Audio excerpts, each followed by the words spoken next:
예배 전에 우리 박선영 청년이 저에게 이렇게 오더니 목사님 걱정 안 하셔도 됩니다. 제가 연습 많이 했습니다. 그래서 나 걱정 요만큼도 안 한다 제가 그랬거든요. 그래서 제 믿음이 적중한 것 같습니다. 그죠? 오늘 아주 선영이가 찬양하리라고는 제가 꿈에도 생각을 못했습니다. 근데 오늘 찬양한다고 해서 굉장히 또 감동적이었고 또 아주 은혜로운 찬양이었습니다. 다음에 또 한번 해주세요. 예.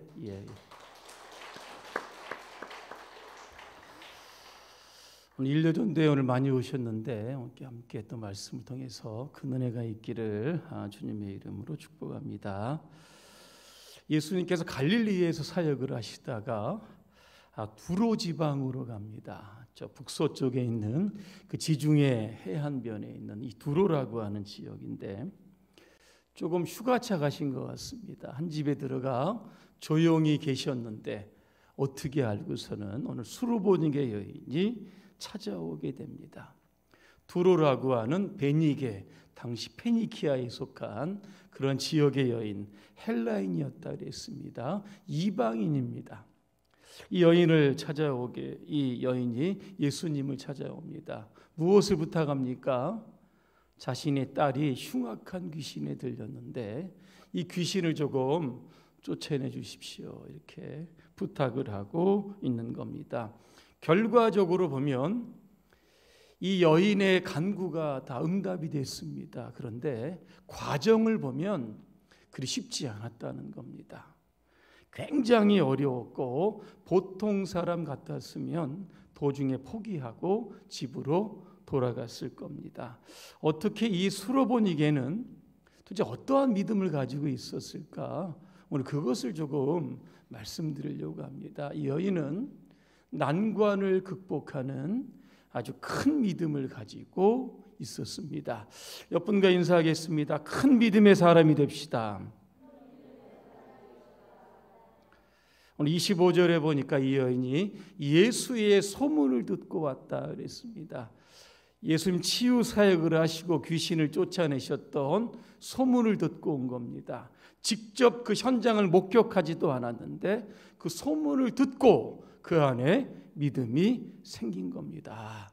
예수님이라고 하면 내 딸을 고칠 수 있겠다라고 하는 분명한 믿음이 그에게 있었던 겁니다. 그래서 어떻게든지 아마 조용히 집에 계셨다라고 하면 아마 예수님을 찾았을 겁니다. 어느 집에 계셨을까? 수소문에서 찾게 되었고 그 발 아래 엎드렸다 그랬습니다.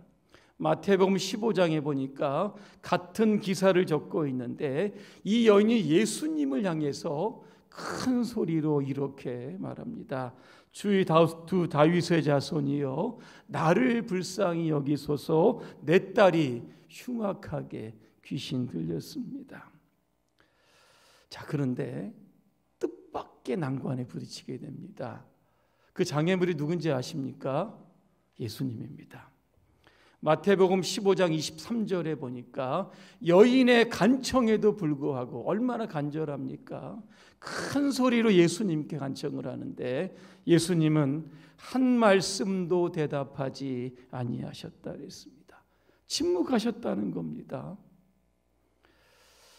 이 주님의 침묵이 여인이 만난 첫 번째 난관이었다라고 하는 겁니다. 참 신앙생활 할 때 보면 우리는 지금 급한데 예수님께서 침묵하실 때가 있습니다. 얼마나 이게 답답합니까? 빨리 일이 좀 진행될 수 있도록 좀 길을 트셔야 되는데 아무런 말씀이 없으시는 겁니다. 참 답답한데 그럼에도 불구하고 우리는 그 침묵 속에 담긴 주님의 의도가 무엇인지를 파악할 수 있어야 하는 겁니다. 성경에 보니까 많은 사람들이 문제를 가지고 갑니다. 또 기도하기도 합니다. 그런데 예수님께서 즉각적으로 응답하실 때도 있지만 아주 긴 시간 뒤에 응답하신 적도 굉장히 많던 겁니다. 왜 그럴까 그렇게 돌아보면 그 사람의 믿음을 지금 테스트하는 겁니다. 낙심하지 않고 포기하지 않고 끝까지 믿음으로 하나님께 도전하고 있는가? 이거 지금 하나님께서, 예수님께서 보시는 겁니다. 욥도 마찬가지 아니겠습니까? 재산 잃고 자녀들 다 잃고 몸에 몹쓸 피부병을 앓게 되었음에도 불구하고 이겨냅니다. 내가 귀로는 하나님을 들었는데 눈으로 직접 하나님을 보게 되었다. 욥의 고백입니다. 내 믿음을 정금같이 순금같이 나오게 하시려고 하는 하나님의 의도가 이 고난 속에, 하나님의 침묵 속에 있었다라고 하는 것을 욥이 발견하게 되는 겁니다. 자, 드디어 예수님께서 입을 여십니다. 뭐라고 말씀하십니까? 자녀로 먼저 배불리 먹게 할지니 자녀의 떡을 취하여 개들에게 던짐이 마땅하지 아니하다. 자녀는 누굽니까? 유대인입니다. 개들은 누굽니까? 이방인입니다. 그러니까 이 여인을 향해서 그냥 개라고 그냥 표현을 한 겁니다. 아니, 고쳐주기 싫으면 말지 왜 이렇게 욕설을 담은 이야기를 하셔서 왜 이렇게 모욕을 주고 있는 것일까?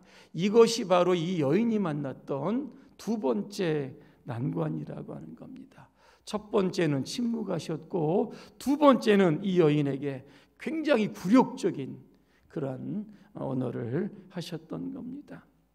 참 신앙생활 하다 보면 우리의 자존심에 상처를 입을 때가 종종 있습니다.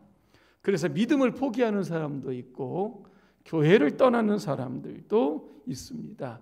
그 자존심이 좀 뭐라고 좀 내려놓으면 되는데 그거 지키려고 구원에서 아주 멀어지는 사람도 있다라고 하는 겁니다. 열왕기 하 5장에 보니까 엘리야 선지자가 나옵니다. 누가 그를 찾아왔냐면 아람의 군대 장관이었던 나하만이라고 하는 사람이 찾아옵니다. 왜? 나병이라고 하는 질병을 고치려고 찾아왔습니다. 그런데 엘리사가 집 밖으로 나오지도 않습니다. 종을 시켜서 이렇게 이야기합니다. 요단강에 가서 몸을 7번 씻으면 나병이 나을 것이다. 자, 이 말을 듣고 나하만이 어떻게 반응을 합니까? 성경에 보니까 화를 냈다 그랬습니다. 왜 화가 납니까? 자존심의 상처를 입은 겁니다. 일국의 장관이죠. 당시 이스라엘은 아람의 식민지였습니다. 속국이었고 조공을 바치는 나라였었는데 일개의 군대 장관 정도가 국방장관 아니겠습니까? 그럼 지가 나와 인사를 하든지 기도를 하든지 병 고치는 의식을 하든지 해야 되는데 집 밖으로도 안 나오고 종을 시켰으니 화가 납니다.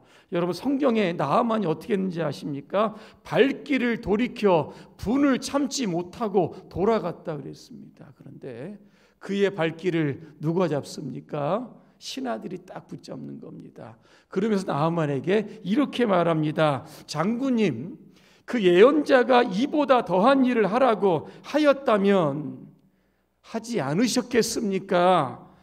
그냥 요단강에서 몸 씻으라고 하는데 뭐가 그렇게 어렵습니까? 그것쯤 못할 까닭이 어디 있겠습니까? 그랬더니 조금 화가 누그러진 것 같습니다. 요단강으로 갑니다. 몸을 씻었더니 어린아이 살과 같이 깨끗하게 고침을 받았다는 겁니다. 왜 이 사람이 화를 냈습니까? 자존심 때문에 그랬습니다. 굴욕이죠. 이거를 내려놓으니까 문제가 해결이 된 겁니다. 예수님께 수로보니게 여인을 향해서 개라고 하는 표현, 굉장히 굴욕적인 표현을 하면서 못 고쳐주겠다 그렇게 이야기를 합니다. 대부분 이 정도 되면 사람들은 다 나가 떨어집니다. 왜? 자존심에 상처를 입었으니까. 그런데 이 여인은 한 발짝도 물러서지 않습니다. 예수님 앞에 엎드려 뭐라고 이야기합니까? 주님, 그러나 상 아래에 있는 개들도 자녀들이 흘리는 부스러기를 먹습니다. 부스러기의 은혜라도 저에게 좀 주십시오. 그랬더니 예수님 뭐라고 말씀하십니까? 돌아가라 그랬습니다. 귀신이 내 딸에게서 나갔다는 겁니다. 여인이 돌아가 보니까 아이가 침상에 누웠는데 귀신이 나갔더라. 오늘 그렇게 오늘 본문은 끝납니다. 마태복음 15장에 보니까 이런 상황에서 예수님은 한 말씀 더 하십니다.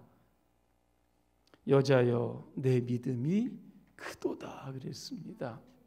여러분 누가복음 18장에 보니까 왜 예수님께서 이 여인을 향해서 내 믿음이 크도다 하셨던 이유를 알 수 있습니다. 누가복음 18장 8절 제가 읽어드립니다. 인자가 올 때에 세상에서 믿음을 보겠느냐 그랬습니다. 고만고만한 믿음의 사람들은 많이 있어도 큰 믿음을 가진 소유자는 찾기 힘들고 보기 드물다. 여러분 그런 뜻입니다. 오늘 저와 여러분들 적극적인 믿음이 있어야 됩니다. 난관을 돌파할 수 있는 그런 믿음이 있어야 됩니다. 이 믿음은 결국 큰 믿음입니다. 큰 믿음이 있어야 오늘도 예수님께서 우리에게 주시는 그러한 기적, 치유 이런 것들을 경험하게 되는 겁니다. 오늘 여러분 이 밤에 기도하실 때 오늘 나에게 큰 믿음을 주시옵소서. 여러분 그런 마음으로 여러분 기도하시기를 주님의 이름으로 축원합니다. 기도하겠습니다. 은혜로우신 하나님, 오늘 우리 모두에게 수로보니 여인이 가졌던 큰 믿음을 주시옵소서. 큰 사람이 되게 하여 주시옵소서. 하나님의 큰 축복을 경험하는 능력의 사람들로 살아가도록 우리 모두를 축복해 주시옵소서. 예수님의 이름으로 기도합니다. 아멘.